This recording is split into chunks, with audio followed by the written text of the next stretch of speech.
It's 1902. A young man by the name of Benito Mussolini moves from Italy to Switzerland to avoid military service. He gets big into socialism, working for trade unions, writing for socialist newspapers, advocating a violent overthrow of European monarchies, the whole shebang. This gets him in a bit of trouble with the Swiss police, so he gets arrested, sent back to Italy, set free, returns to Switzerland, is arrested again, goes back to Italy again, completes his military service after previously avoiding it, and then after a brief stint as an elementary school teacher, he finally returns to work as an avid socialist. His speeches and journalistic abilities made him famous among Italian socialists. He was anti-war, so when Italy colonized Libya in 1910, he rioted and got arrested. Then World War I came along, and once again he protested Italy's involvement. But then he thought, wait a minute, this war could bring about the social climate needed to overthrow European monarchies and bring about the socialist revolution everywhere. And suddenly he was pro-war. But his fellow socialists didn't like his new pro-war stance, so they kicked him out of the party. So then he said, you know what? I'm done with socialism. We need something new, not based on class divisions tearing us apart, but based on unity through nationality. We'll conquer the Mediterranean and reunite all Italian peoples just like the days of the Roman Empire. I'll call it fascismo, and it will guide the Italian nation to greatness. That's all well and good, Mr. Mussolini, but what kind of haircut am I giving you? Let's go with bold.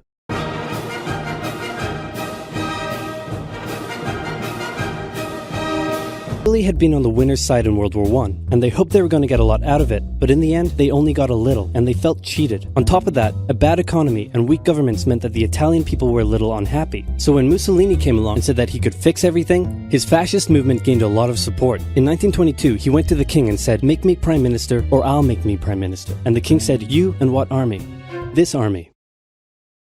Fair enough. Then he went about establishing a dictatorship with himself at its center. Europe had its first fascist dictator. Next up, Germany. Germany had been on the loser's side, and they got absolutely wrecked by the Treaty of Versailles. They lost territory, had to demilitarize the Rhineland, had to reduce their army to just 100,000 men, couldn't have an air force, had to pay the Allies a huge amount of money that it didn't have, and a new rule was established that every Englishman withheld the right to walk into the center of Berlin, pick out any German they wanted, and spank the hell out of them. I made that last one up, but it helps you understand how all of this felt to Germans. On top of that, a bad economy and weak governments meant that when a small angry man with a silly mustache came along and said that he could fix everything, the German people loved it. Hitler had been a soldier during World War I, and he was crazy patriotic, and nobody was madder than him about Germany's humiliation. He helped start a new political party, and in 1923 attempted a march on Munich with his boys. And then he got arrested. But his popularity grew, and in 1933, the president made him chancellor. He believed he was Germany's great destined savior, and he went full megalomaniac, establishing a dictatorship with himself at its center. Europe had fascist dictator number 2. Hitler and Mussolini had a lot of the same ideas, but more importantly, they had the same enemies, and they started to get along. Anyone else want to be friends? Franco? No? You good? I do. Who's that? It's Japan, and they've taken over northern China. Let's rewind a bit. Japan had isolated itself from the rest of the world for over 200 years until the Americans showed up and said, you're going to trade with us and you're going to like it. Then the Western powers imposed a bunch of unequal treaties, meaning Japan's economy was bust. They also had no natural resources, so they decided to go get some. They went to war with China to gain a sphere of influence over Korea, and they took a bunch of China's stuff. But then the West said, hey, cut that out. And since Japan couldn't take on the West, they said, okay, I guess we'll just go home. Wait a minute, what are you doing? Taking advantage of a weakened China and setting up spheres of influence. But I was the one who weakened them. We know. And you guys didn't let me have anything. We know. That seems unfair. We don't think so. Okay, see ya. So Japan thought, screw this, and went to war with Russia, and stunned everyone by actually winning. Then they fully annexed Korea, but they didn't stop there. In World War I, they took Germany's colonies and islands in Asia. And then in an incident that was maybe staged by the Japanese army, a bomb blew up a Japanese train in Manchuria, giving them an excuse to launch an invasion and take over.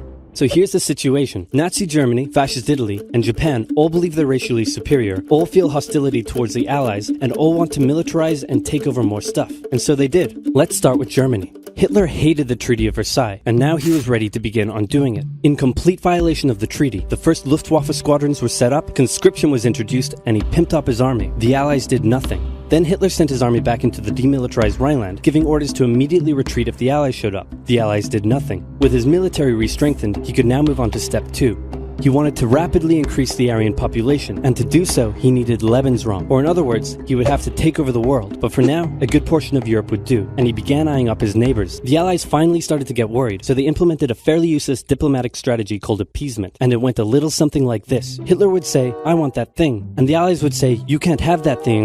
Okay, you can have that thing, but no more. I want that thing. And repeat. In 1938, Hitler's army marched into Austria and just took it, with no resistance. Boom, this is Germany now. Next, he demanded to be given the Sudetenland, an area of Czechoslovakia with many ethnic Germans. The Allies held a meeting with Hitler in Munich and said, "Look, we're going to give you what— Hang on, this meeting is about my territory. Shouldn't I come to the meeting too? Anyway, we're going to give you what you want." Really? Yeah. Just like that? Yep. What's the catch? Just sign this piece of paper promising you won't invade the rest of Czechoslovakia. Okay. Then Chamberlain returned home victorious, waving his signed piece of paper in the air, declaring crisis to be averted and the continuation of world peace, and we built a statue of Chamberlain in his honor, and every day on the 30th of September we celebrate Chamberlain Day. Hitler's invading the rest of Czechoslovakia. What? He's invading the rest of Czechoslovakia. Oh. You lied to me. What do you expect? I'm Hitler. Not to be outdone, Mussolini also wanted to get in on the action. He thought to himself, isn't there a not yet colonized nation somewhere which is so underdeveloped that the people would be defending themselves against our tanks with literal bows and arrows and wooden spears? Oh, there is? Fantastic. And so he took it. Italy also wanted to control the entrance to the Adriatic Sea, so they occupied Albania. Then, in another incident which was maybe staged by the Japanese, gunfire was exchanged by Japanese and Chinese troops at the Marco Polo Bridge, and the Japanese launched yet another invasion against China. They swept through Beijing and Shanghai, and then advanced through the Yangtze Valley to China's then capital, Nanking. It was here that saw the worst of Japan's shocking atrocities committed against the Chinese people. Back in Europe, Germany and Italy made their relationship status official by signing the Pact of Steel. Then, Hitler turned his eyes towards Poland and the hated Polish corridor, splitting Germany in two. At this point, the Allies really had to put their foot down, and they warned him that an invasion of Poland would mean war. Hitler had planned to continue his advance eastward, but he didn't want to end up fighting a war on two fronts. So for now, he made an alliance with Stalin, saying, "How about we both invade Poland and split it between the two of us, and I definitely won't not refrain from not betraying you sometime in the future." Sounds good. This new alliance stunned the West. On the 1st of September 1939, German troops entered Poland, and Britain and France declared war on Germany. The Poles fought hard, but they were no match for the two giants crashing down on them from either side. Then came a period known as the Phony War, where everyone just sort of sat around not doing much. The French had launched a small invasion into the Saarland, but they maintained mostly defensive positions, and after a while decided to just turn around and call it a day. Speaking of France, the French were still super proud of their victory in World War I, and they hadn't really moved on from it. They still used horses, they dispatched messages by motorbike instead of using radio, orders from the commander-in-chief were usually pretty vague, and the troops were rarely inspected. They built a line of defenses along their German border, but didn't bother extending it all the way to the Channel, and they wouldn't launch artillery strikes against Germany out of fear of being retaliated against.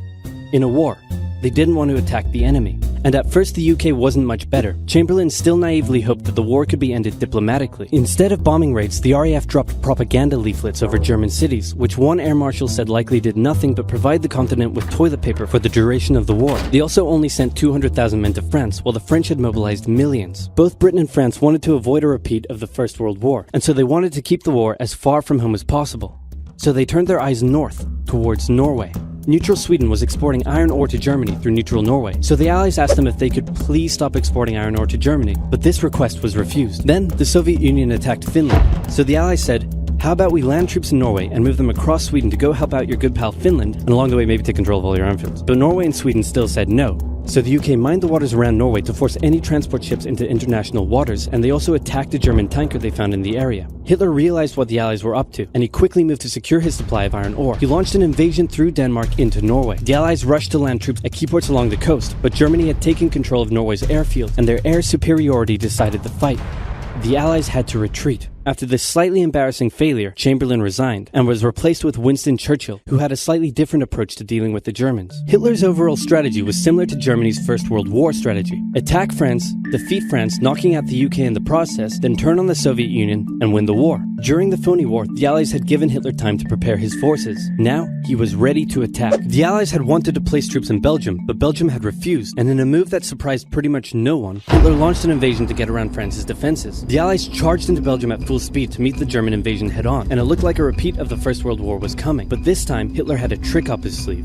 blitzkrieg. As the Germans advanced, they sent thousands of refugees westward, slowing down the Allies. Then, to the south, the French had left the Ardennes, an area full of hills and forests, pretty underdefended because they thought it was naturally impenetrable. Well, the Germans were about to penetrate it with everything they had. They smashed 50 Wehrmacht divisions through and encircled the Allied armies at lightning speed. The best of the Allied forces were now trapped. The Germans squeezed in from all sides, taking out France's best armies and nearly wiping out the British too, but they managed to make a desperate last-minute escape at Dunkirk, with British civilian ships even making the perilous journey to bring their young men home. With most of the French forces depleted, the Germans breezed through, taking Paris, and France fell. What the Germans couldn't do in World War I, Hitler had done just like that.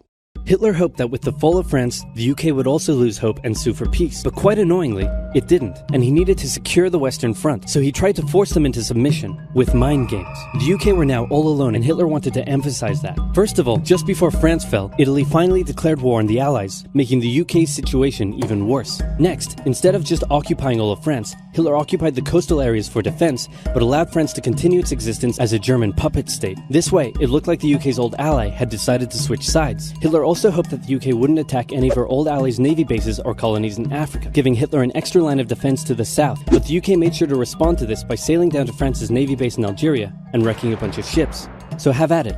Hitler then began laying down plans for an invasion of Great Britain. Before German troops could land on British soil, he would first need air and naval superiority across the Channel. Waves of German bombers came, while the completely outnumbered RAF worked bravely around the clock in an attempt to quell the German attacks. At first, the Luftwaffe targeted British ports and coastal facilities. Then it attacked RAF bases, crippling the RAF's ability to defend the nation. And it looked like Hitler's Great British invasion was coming. But then, Churchill ordered a small, pretty insignificant bombing raid over Berlin. It didn't do much damage, but Hitler was furious, and he immediately ordered the Luftwaffe to refocus its attacks on civilian targets in London. Children were sent off to the countryside away from their parents to avoid danger, and frequent trips to air raid shelters became a daily occurrence. But British morale held firm. Smiling, knitting, lounging casually, these people have balls of steel. This refocusing on London also gave the RAF breathing space to reorganize, so Hitler kind of shot himself in the foot there. Just the foot for now. Finally, the Luftwaffe sent one massive all-out attack on London, and the RAF successfully repelled it, destroying many of the German aircraft and placing air superiority firmly in British hands. Hitler's invasion had to be postponed, but the bombing of British cities continued for some time.